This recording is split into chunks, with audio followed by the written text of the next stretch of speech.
Hello, welcome back to my channel. Today we are going to talk about all of the books that I read in May. So I think total here I have 1, 2, 3, 4, 5, 6, 7, 8, 9, 10, 11. I think I read like 13 or 14 books in May, which is crazy. That's the most books that I've read in a month this year. I think last year my highest month was like 18, but this year I've been averaging like 10. So it's definitely more than my average. And we're going to talk about them kind of in groups. Usually I do these in like chronological order, but I'm gonna kind of group some of them together this time. So first we're gonna talk about the books that I read for a vlog. So I did a romance reading vlog, reading some newer romances. And the first book that I read for that vlog was Happy Place by Emily Henry. And I'm sorry to say that I did not like this. I think I might be broken because I think I'm like the only person that doesn't like this book. Actually, I know I'm not, because in that vlog, a lot of people commented and said, hey, I didn't like this book either. So if you've been living under a rock and haven't heard of this book or don't know what it's about, this follows, I can't even remember their names, Harriet and Wynne. And Harriet and Wynne have a friend group and they summer at this beach house every year. And they have been kind of drifting apart, having a hard time getting back together. But they all get together at this beach house as they do every year, and Harriet gets there and realizes that Wynne is there. Well, she and Wynne had actually broken up. He broke up with her over like a text message. That's not a spoiler, by the way. And he basically coerces her into pretending like they're still dating, so there's a little bit of fake dating in there. I just felt really bad for Harriet the whole time. Not only is she kind of a dull, boring character, but she basically was just bossed around by everybody during the book, and Wynne used her as a scapegoat for a lot of things and blamed a lot of things on her to where he didn't have to take responsibility for anything. And he basically told her that she had to pretend like they were still dating and played with her mind, played with her emotions. And I just really didn't like this. It felt very gaslighty. It felt just really made me uncomfortable. And I just really couldn't get away from that. And to make matters worse, the steam wasn't steamy. There was very little steam. And I couldn't even enjoy the friend group or those dynamics, because I was just so annoyed at the main characters and just how cringy it was and how frustrated I was with Wynne. So this was a no-go for me. I gave it 2 stars, which is a shame because I've loved a lot of Emily Henry's books. But I will still continue to read Emily Henry. This just was so not it. The next book I read for that vlog was Set on You by Amy Leah. I read this. This is the first book in the Influencer series. The second book is X's and O's, and I read that in February for the X's and O's readathon. But this is the first book, and I had heard that people like this better. I didn't. I also gave it a 3 star, just like I gave X's and O's. It's about Crystal, who is a plus-size fitness influencer, and Scott is a firefighter that she meets at the gym, and it's kind of a dislike to love situation. And there are some different dynamics where Scott's grandfather is marrying her grandmother, and so they kind of have that dynamic going. And I don't know, I'm not into celebrity romances, and since she is a fitness influencer, there is that social media aspect to that, and so I think that had something to do with it. But I also felt like these characters were very immature. Like, come on, we're adults and we're still taking somebody's phone and hiding it, or pretending like we don't like them and insulting them. Like, that reminds me of like 4th grade boys who throw rocks at girls when they like them. Like, I couldn't get past that. And I felt like Crystal, for a plus size fitness influencer, was pretty judgy and made a lot of comments about Scott's body. And she did definitely have a lot of character growth through the book. I will say that, but it just didn't do anything for me. So it was fine. I probably will read the next book in the series because Amy Leah's writing is pretty easy to digest. And then the next book I read was a 4-star book, and it was The Neighbor Favor by Christina Forrest. This is about a girl who is emailing back and forth with a writer who wrote a YA fantasy novel that she likes, and they kind of start getting attached to each other online, and then they're gonna meet up, and then he ghosts her, and so she thinks she was catfished. Well, then a couple months later, she moves into this apartment. There's a neighbor there. She kind of starts this flirtation with him, and little does she know that the neighbor is also the author. as I'm sure you could have probably guessed. But it was enjoyable, and I did like all of the commentary on the publishing industry, and she works as an assistant for a editor who is pretty much a dragon lady. So it kind of reminded me of The Devil Wears Prada with Anne Hathaway, and I love that movie so much. So I did give this one 4 stars, and I think it's a good one. I think you should pick this one up. And then the last book for that vlog was my only 5-star for the month, and that was Yours Truly by Abby Jimenez. This was so good, you guys. It was so good. So Brianna is a doctor, and then Jacob starts working at the hospital where she works, and they start communicating through letters. And Jacob is a individual that has quite a bit of anxiety and panic disorder, and so I really liked that representation. I saw a lot of myself and my own anxieties in Jacob, and so I liked how they got to know each other kind of as pen pals, and I thought that was very sweet. The thing I will say about this book is that Abby Jimenez sometimes tries to tackle a lot in, you know, just a couple hundred pages. Like Brianna's brother needed a organ transplant, and there was a doctor that was retiring and trying to figure out who was going to take over for him. And there's some family stuff going on with Jacob. So there was a lot of different subplots going on here, but Abby Jimenez does a good job of kind of tying them all up at the end. So this was really good. I don't know that it beats The Friend Zone. I think The Friend Zone is still my favorite Abby Jimenez, but this is second. All right, next let's talk about the 3 kind of thrillery books that I read. The first being Highwire by Maj, and a publishing company actually reached out to me and asked if I would like a copy of this book, and it's also signed by the author, and the author was a pilot. And so he wrote this book about a female pilot who was flying a plane and ended up having to crash it because she felt like something was taking over the plane. She was not in control of the plane. So then she's having to try to figure out what it is that took over the plane that caused her to end up having to crash the plane. And I thought this was good. It was very heavy in airplane science terminology and air science and pilot terms and things like that. So sometimes I would kind of glaze over and kind of skim those parts because I just didn't really understand. Especially some of the things that they were saying, I couldn't even understand if it was a good thing or a bad thing when they explained things, and I almost had to wait until later and be like, oh, okay, so they were describing that with this. And something else that is just a personal thing for me is I like to be shown things, not told things. And so I kind of wish that some of the things that I learned in this book, I learned with more like incidental conversations between the characters instead of just being explained on the page, as if somebody were telling you in between parts of the story, if that makes sense. So overall, I did like this. I gave it 3 stars. And I think if you like books about planes, if you like plane thrillers, or if you're interested in some of the science behind planes and some of the really dynamic and different and honestly a little bit confusing things that a pilot has to go through every time they fly a plane, then I think this would be a good one to check out. Next, I have another 3-star thriller, and that is The Family Across the Street by Nicole Trope. And this is like really short. It's like less than 200 pages, and it's about this family that lives in a pretty normal neighborhood, and some strange things start happening at the house, and the neighbors start noticing. So the neighbors all kind of get together and try and figure out what's going on.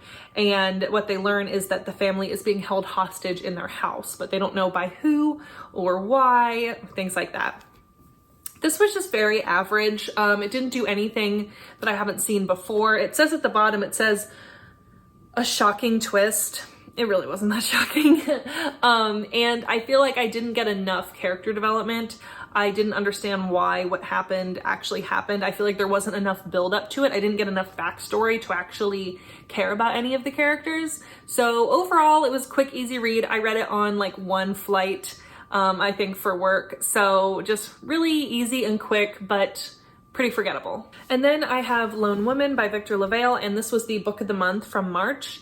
And this, I think, is technically horror, but it's historical fiction horror. So this woman moves to, I think, Montana. Yeah, Montana, with just a suitcase and a trunk. And so you don't know what's inside the trunk, but whatever it is, it's pretty sinister. And she basically homesteads on her own in Montana. And there's just some strange things that go on. And there's a little bit of paranormal element to this, a little bit of magical realism. And it was fine, but I got really bored. The first part of this was so thrilling. The first chapter really brought me in, and then when she got to Montana, I was like really invested. When I found out what was in the trunk, I was really invested. But then it was like the next 100 pages of just living alone in the wilderness, tilling the fields, and I just didn't care anymore. I was like, okay, we get it. You're hungry, your crops aren't growing, and it's windy and cold. I get it. And the ending just didn't do a whole lot for me, which is sad because Victor LaValle wrote The Changeling, which I actually loved that movie. I haven't read the book, but I loved the movie. So this was fine. I think if you are really into horror, then this would be a good like speculative story for you. It definitely reads kind of Stephen King-esque. So if you like Stephen King, you might try this as well. So overall it was good, but just nothing to write home about, and like I said, the ending just kind of dragged on. Okay, let's talk about the 2 historical fiction books that I read this month. The first being The Lost Summers of Newport, and this is by Beatrice Williams, Lauren Willig, and Karen White. And they call themselves Team W. They've written multiple books together. And so this book I read for the podcast episode that I did with my friend Gwen on her podcast, Talk Bookish to Me. And I will put the information of when that episode launches so that you can go and listen to it. You can listen to Talk Bookish to Me on Apple Podcasts. I listen to it on Spotify, so definitely check it out if you haven't already. And so this was the book that we were discussing on that podcast episode, and I am happy to say that I gave it 4 stars, which is good because the last time I discussed a book with Gwen, we both gave it 2 stars. So I'm not going to talk about this too much because go and watch that episode, or rather listen to that episode. But basically this is a triple timeline book set in Rhode Island about a house and some secrets that happen in that house. And it spans multiple generations. So you have multiple people in the same family throughout the 3 timelines, and some people that span both timelines during their lives. So it was really good. I really enjoyed it. But the reason I didn't give it 5 stars is because I felt like it took a lot of my brain power to separate the 3 timelines. And I felt like there were a couple of characters that weren't really necessary, that maybe could have been totally taken out and it wouldn't have really changed the book at all. But overall, I enjoyed this, and go listen to the episode to hear all of my thoughts. So after loving that book so much, I had found this book at a little free library, and it's by just Beatrice Williams, and it's 100 Summers, and this is also set in Rhode Island. And so when I saw this, I was like, oh, this will be a great opportunity to try another Beatrice Williams book. But this one was just okay. I gave it 3 stars. So this is set in the 1930s, and this is about a woman whose high school boyfriend comes back into town, and he's married to her former best friend.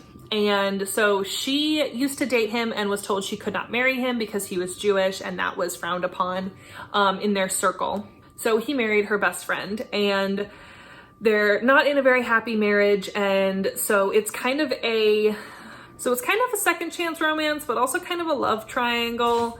And this is just not the decade in the 1900s that is my favorite to read about.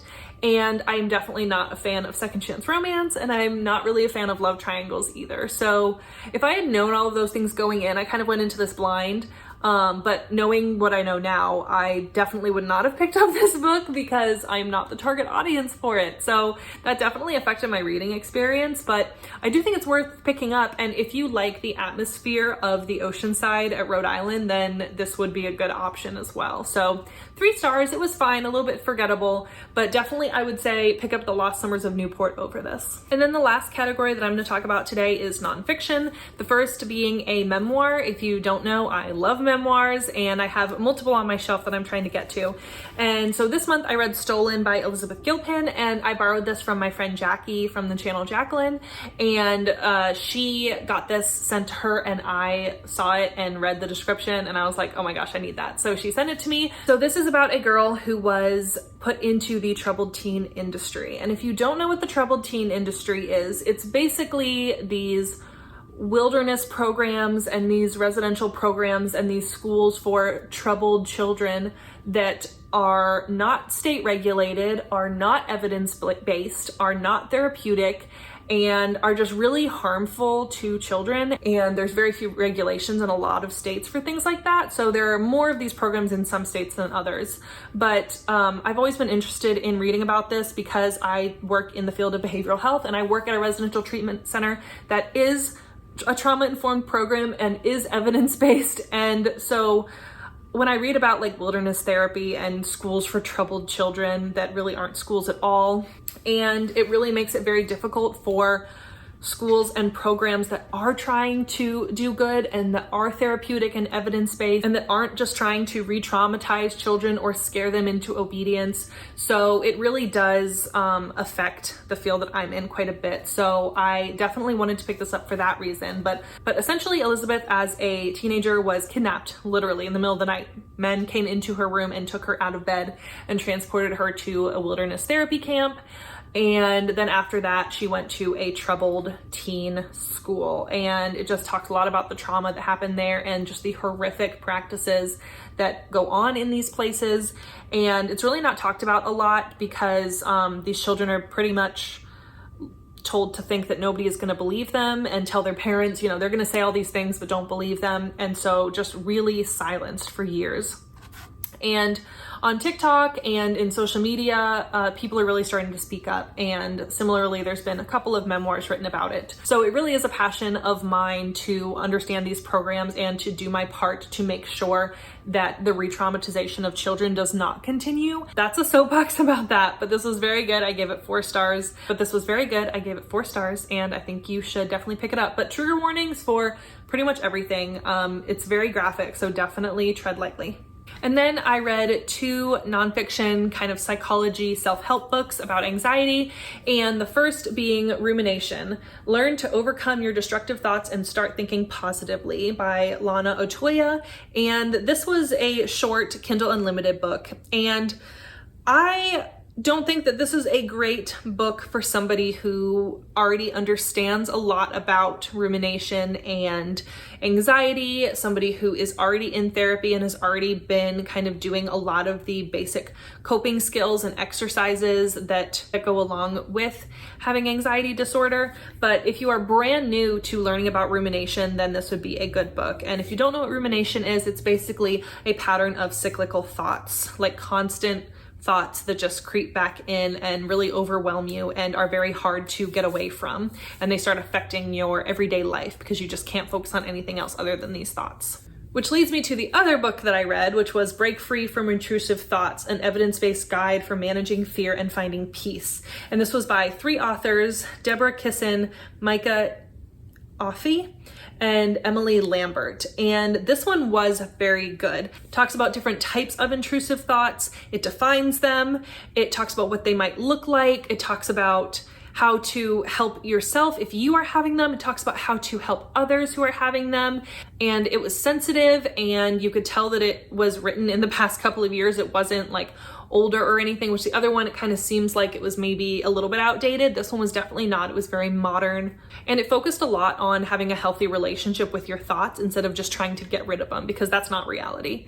So this one I definitely would recommend over the other one. But of course, if you are struggling, please seek help, find a therapist, something. These are not to be used in lieu of therapy. These are just tools to help you on your journey. And if you want more tools, I just did a video about Mental Health Awareness Month and giving some recommendations of some good books that I have read that have helped me in my mental health journey. Okay, that is all of the books that I read in the month of May. Thank you so much for watching. Leave a comment down below and let me know what your favorite book was that you read this month. Please hit that subscribe button. It really helps out my channel, and I will see you in my next video. Bye.